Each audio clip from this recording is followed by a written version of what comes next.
I'm going to show you how to apply an adjustable buckle for your bag strap so that you can make your strap the right length for you.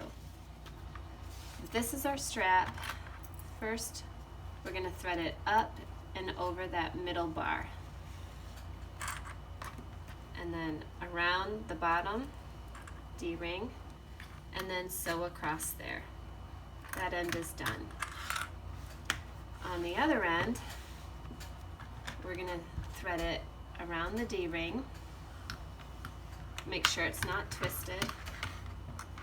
And then you'll want to make a little bit of room here because you're going to take that remaining end, thread it up and over that middle bar again, and then bring it down, and you're going to sew it only to the bottom portion of the strap. Commonly what people do is sew all the layers together and then the buckle is not adjustable. So remember, only to that bottom section right there.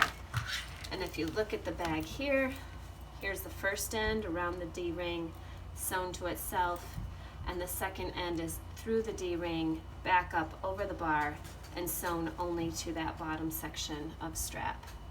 And that way it slides and is adjustable, lengthening or shortening to your needs. Let me know if you have any questions.